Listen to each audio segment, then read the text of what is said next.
Clic, clic. Waouh, tu fais hyper bien le clic. Merci. Abonne-toi.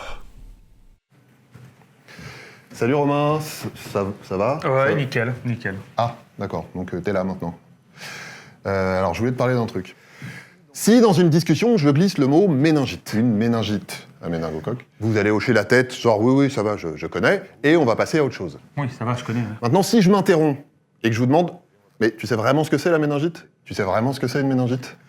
Il va peut-être y avoir un petit blanc, je vais me retrouver à vous expliquer 2 ou 3 trucs, et à la fin, vous allez me dire un truc genre « Ah, mais je savais pas que c'était ça, en fait, Je moi. » savais pas que c'était ça, en fait. Bon, c'est bon, ça va, là? Parce qu'on a compris le concept, en fait, vous êtes lourd.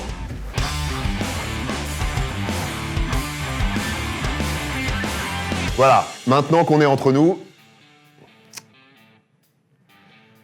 on va pouvoir parler un peu tranquillement de cette maladie dont vous avez sûrement déjà entendu parler, mais je suis à peu près sûr qu'il y a 2 ou 3 trucs que vous ignorez à son sujet. La méningite, du coup. Rapport à l'intro. C'est bon? Déjà, avant d'aller plus loin, une méningite. C'est quoi? Une méningite, mais vous l'avez deviné si vous êtes un peu fidèle à cette chaîne ou si vous êtes hyper balèze en langue morte et en étymologie, c'est une inflammation des méninges. Ah, oui, les méninges.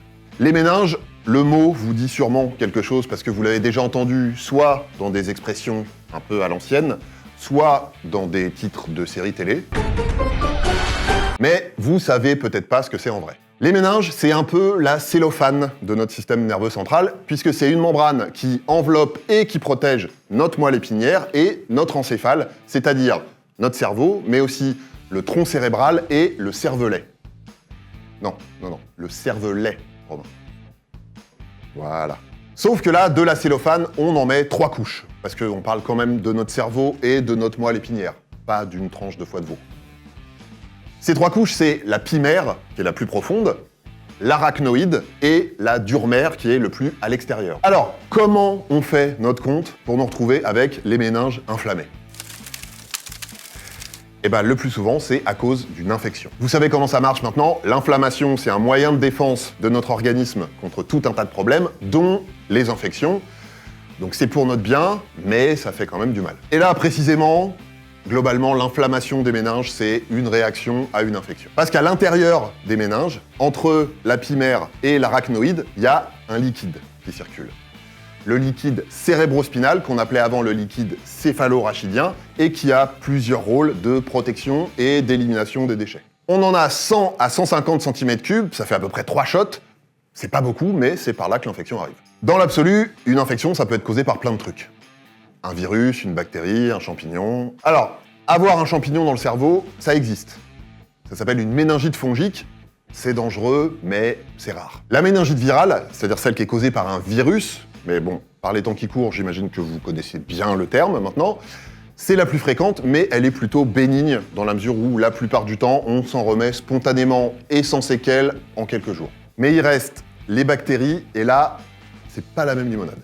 Là aussi, c'est fréquent, parce que comme vous le savez, des bactéries, on en a plein sur nous, et comme d'hab, tant qu'elles restent à leur place, pas de souci, mais si elles arrivent à se faufiler jusqu'au liquide cérébrospinal, et là on parle pas de bactéries tropicales incroyables, on parle de d'Escherichia coli, donc des bactéries fécales dont on a déjà parlé ici, de streptocoques, de pneumocoques, et de Neisseria meningitidis, c'est-à-dire de méningocoques, sur lequel on va s'attarder un petit peu. Parce que c'est la cause principale de méningite aiguë, et parce que les méningites à méningocoques, en plus de risquer de se propager par épidémie, et là c'est bon, je crois que ça va, on a donné, elles ont un certain nombre de caractéristiques qui les rendent très peu sympathiques. Et oui, c'est un euphémisme. Et parce que ça touche environ 500 000 personnes par an dans le monde, donc ça reste rare, mais ça évolue tellement vite qu'il vaut mieux savoir ce que c'est pour savoir quoi faire.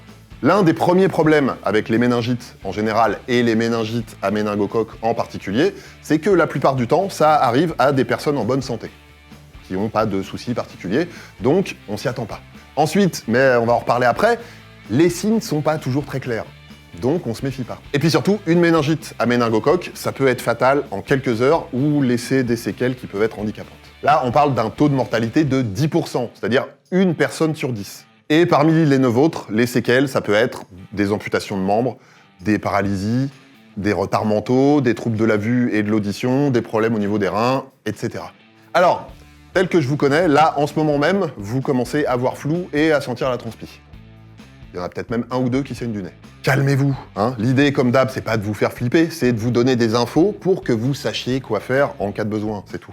Alors déjà, faut savoir que quand on parle de méningite à méningocoque, les personnes les plus vulnérables, c'est les nourrissons, les enfants de moins de 5 ans, les adolescents et les personnes immunodéprimées, c'est-à-dire les personnes qui ont un système immunitaire moins efficace, soit à cause d'une maladie, soit à cause d'un médicament. Ok, mais alors, qu'est-ce qu'on peut faire? Bon, déjà, il y a des vaccins contre plusieurs bactéries qui peuvent être responsables de méningite. Il y en a qui sont obligatoires, comme le vaccin contre l'Haemophilus influenzae de type B, le pneumocoque ou le méningocoque C, et il y en a qui sont recommandés dans certaines situations à risque. Ensuite, petit conseil. Quand j'étais infirmier en réanimation, je me suis occupé d'un patient qui avait une méningite et qui n'était pas au top. Vous vous en doutez, hein, vu qu'il était en réanimation. Et ben, le point de départ de sa méningite, c'était une otite pas soignée. Donc, de manière globale, le meilleur conseil que je puisse vous donner, c'est quand vous sentez qu'il y a quelque chose qui ne va pas. Même si à la base, ça a l'air d'être pas grand-chose, laissez pas traîner. Ça, c'est la règle générale, mais on va préciser un peu dans le cas qui nous intéresse. L'autre problème avec la méningite, comme je vous l'ai dit un peu plus tôt, c'est que les symptômes, dans un premier temps, c'est plus ou moins ceux de la grippe. Dans les premières heures, on a de la fièvre, on a mal à la gorge, le nez qui coule, on est un peu patraque, on est un peu irritable, on n'a pas très faim, on peut avoir des nausées. Autant vous dire qu'on ne pense pas direct à la méningite, donc on s'inquiète pas plus que ça. Les symptômes qui font vraiment penser à une méningite, ils apparaissent souvent que dans un deuxième temps. Mais assez vite, hein, genre dans les 12-15 heures après les premiers. Donc ça, c'est déjà quelque chose qui doit vous mettre la puce à l'oreille. Ces signes, ceux qui sont beaucoup plus spécifiques, c'est quoi? D'abord, on ne supporte pas la lumière. Oui, comme quand vous avez une migraine ou la gueule de bois. Ensuite, ce qu'on appelle le syndrome méningé, c'est-à-dire un gros mal de crâne et la nuque raide. Et on peut aussi avoir des petits points violets ou rouges qui apparaissent sur la peau et les extrémités qui deviennent froides. Donc là, encore plus, ça doit vous pousser à faire quelque chose sans attendre, mais le problème, c'est que bien sûr, tout le monde n'a pas tous ces signes. Et si on parle d'un nourrisson ou d'un petit enfant, c'est pas toujours facile de savoir ce qu'il ressent exactement. Donc il faut surveiller ces changements de comportement, par exemple. À ce stade, même avec les symptômes plus spécifiques qui apparaissent, le diagnostic, il est difficile à faire. Et pourtant, il ne faut pas traîner parce que plus c'est pris tôt, mieux ça soigne et moins il y a de risques de complications et de séquelles. Et si on fait rien, ça peut s'aggraver vite, le malade il risque de devenir de plus en plus confus, de perdre connaissance, voire de convulser à cause de l'atteinte cérébrale. Et ça peut finir par évoluer vers ce qu'on appelle un choc septique, c'est-à-dire qu'en gros, l'état du malade se répercute sur son cœur et sur la circulation, la tension chute, tous les organes souffrent parce qu'ils sont plus irrigués correctement, et ça peut aller jusqu'au décès. C'est le genre de choses qui peut arriver en 24 à 48 heures, donc gardez à l'esprit que une méningite à méningocoque, c'est une urgence, dans la mesure où il y a un risque vital en quelques heures, donc il faut vite consulter. Il y a des moyens de prévention. Les vaccins dont on a déjà parlé, mais aussi la distanciation avec les malades, le port du masque en cas de contact rapproché, ou la prise d'antibiotiques en préventif, parlez-en avec votre médecin. Sachez aussi que si on suspecte une méningite, on peut prélever un peu de liquide cérébrospinal et l'analyser pour voir s'il est infecté. Et là, pour le coup, le diagnostic, il est posé direct.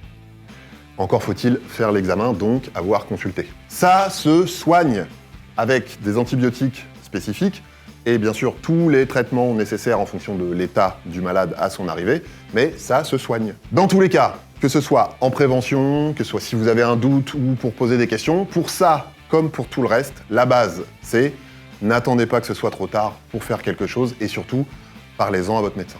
Voilà, DTC, c'est fini pour aujourd'hui. On se retrouve très vite pour de nouvelles vidéos. Non! Pardon, excusez-moi. D'ici là, prenez soin de vous et prenez soin des autres. Mettez-vous bien et surtout, portez-vous bien.